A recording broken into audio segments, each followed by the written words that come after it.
fundamental para la clase trabajadora. Y quería, antes de mencionar nuestro proyecto y algo del debate, sé que después se dará el debate en la comisión y demás, pero quería en primer lugar decir que esto se da en un contexto con cuestiones que hacen a la realidad de los trabajadores y de los empresarios muy distinta, ¿no?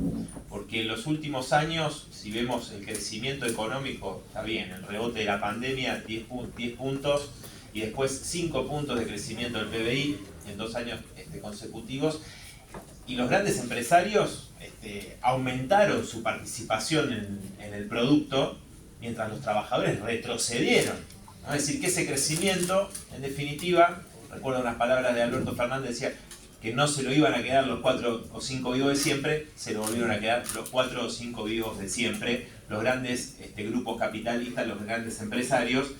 Entonces, digo, eso como acá se había mencionado ya, la transferencia de ingresos que plantea el estudio de cifra entre el gobierno de Macri y el de Alberto Fernández, de 100.000 millones de dólares desde los bolsillos de los asalariados a los grandes grupos económicos.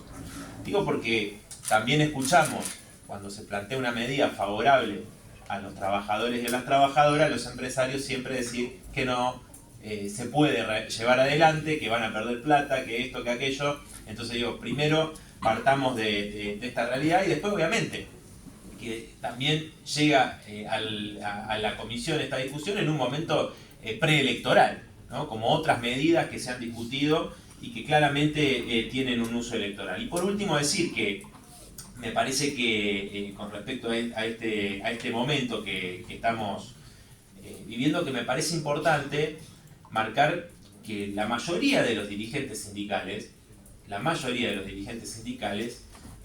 no han convocado a las trabajadoras y a los trabajadores a medidas contundentes de lucha frente a estos ataques que se han venido llevando a cabo, ni tampoco, digo, hoy hay una deliberación frente a la discusión de la reducción de la jornada de trabajo, que creo que es la única manera, ¿no? La organización, la deliberación y la movilización y la lucha de los trabajadores y las trabajadoras, como siempre ha sido, para conquistar sus derechos, y en este caso, bueno, la cuestión de la reducción de la jornada laboral o la disputa por la jornada laboral tiene larga data, acá se ha mencionado, es decir, uno de los principales conflictos entre el capital y el trabajo en nuestra historia.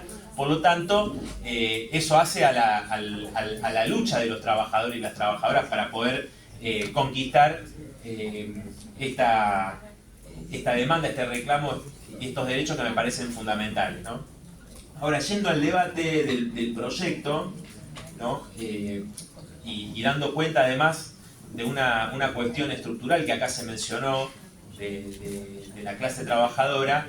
Obviamente estos años, los años de neoliberalismo, que luego no revirtieron las condiciones de informalidad de un porcentaje de alrededor del 35% de los trabajadores y trabajadoras, que luego avanzó aún más en precarización laboral con distintas modalidades, como el uso del monotributo para ocultar la relación de dependencia, es decir, un fraude laboral escandaloso, como el desarrollo de las tercerizaciones, etc. Es decir, hay múltiples maneras, o muchos laburantes que hacen changas, que viven al día a día, ¿no? Alrededor del 50% de la clase trabajadora, acá se mencionó mucho esa situación de informalidad, y nuestro proyecto apunta también a esos trabajadores y a esas trabajadoras, porque cuando decimos reducir la jornada laboral, y hay ejemplos, podríamos hablar de muchos ejemplos de trabajadoras y trabajadores que claramente hacen más horas, hacen horas extra.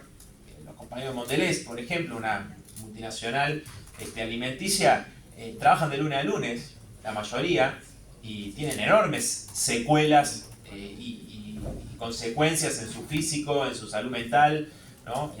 Más cuando van pasando los años, más aún, ¿no? Quedan enormes secuelas para las trabajadoras y los trabajadores, porque obviamente la inflación va licuando permanentemente el salario. Entonces, para poder mantener el poder adquisitivo hay que trabajar más. Y las patronales, los grandes empresarios, lo que hacen es presionar para aumentar la explotación de los trabajadores, con más tiempo, con más tiempo de trabajo, con menos descansos, con aumentos en los ritmos de la producción, ¿no? Que rompen los cuerpos de las trabajadoras y los trabajadores. Bueno, allí tenemos el ejemplo también de los compañeros del neumático.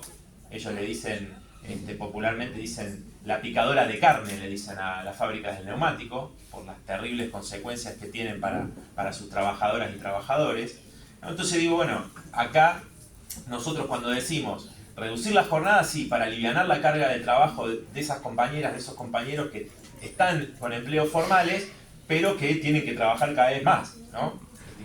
Para poder llegar a fin de mes por la terrible inflación. Bueno, sin rebaja salarial, y bueno, es obvio, sin rebajar el salario, sin que eso afecte el poder adquisitivo.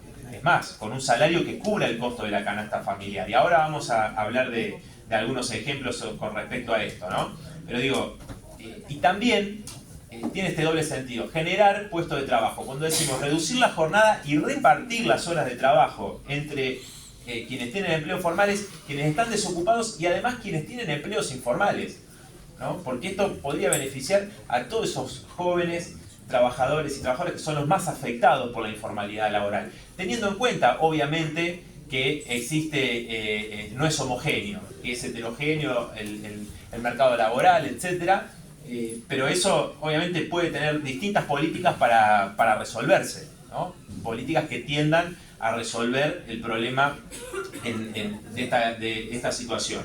Pero digo entonces, repartir las horas de trabajo, ¿no? Para generar 1.100.000 puestos de trabajo, lo explicaba Pablo Anino, el economista de nuestro partido que colaboró en este proyecto y que hicieron esta estimación alrededor de 1.100.000 puestos de trabajo aplicados ya mismo a las grandes empresas, ¿no? Estamos hablando de las grandes empresas y después progresivamente en el resto de las empresas. Entonces yo quería traer algunos ejemplos para que se vea, ¿no? De que nos dicen que no, esto no se podría, dice, bueno, no es posible. Primero decir que los trabajadores del subte ya hace décadas conquistaron las 6 horas por insalubridad laboral, conquistaron las 6 horas de trabajo en el subte, ahora están reclamando por la reducción de la semana laboral, por un problema de la exposición al asbesto, y entre otras cosas. Pero cuando conquistaron las 6 horas, se redujo la jornada, se tuvieron que tomar más trabajadores y más trabajadoras. Sin embargo, la concesión, Rogio no desistió de la concesión del subte.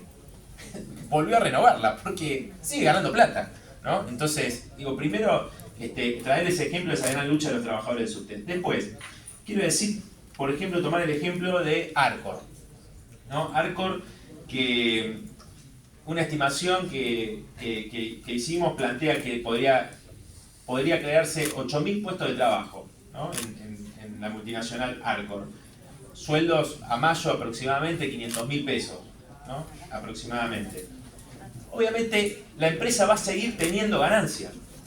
Va a seguir teniendo ganancias. Entonces digo, cuando te dicen no, las empresas van a perder, bueno, obviamente implica atacar la ganancia de los capitalistas. Implica atacar la ganancia de los capitalistas. Pero sin embargo, a pesar de tomar 8.000 trabajadores más y pagar como sueldo de 500.000 pesos para arriba, podría mantener ganancia. Vayamos a otro sector. Por ejemplo, los 10 bancos más grandes de la Argentina, los bancos privados más importantes del país, emplean alrededor de 44.000 trabajadoras y trabajadores aproximadamente, y podrían, reduciendo la jornada y repartiendo las horas de trabajo, ocupar 11.000 trabajadoras y trabajadores más. Acá, bueno, Palazzo podría decir cuánto es el sueldo inicial de los trabajadores bancarios, pero digo, me refiero a que son 474.000. Bueno, estamos hablando de un piso que para muchos laburantes que hoy no tienen trabajo ni hablar, pero quienes trabajan en la informalidad, etcétera, sería partir de un piso mayor inclusive el que tenemos. Entonces no solamente es un aumento por la reducción de la jornada, sino por la generación de nuevos puestos de trabajo. Bueno, también podríamos hablar de Fate, de Madanes Quintanilla, que además es dueño de Aluar, que tampoco puede decir que pierde plata, y que también allí se podrían generar cientos de puestos de trabajo reduciendo la jornada, ¿no?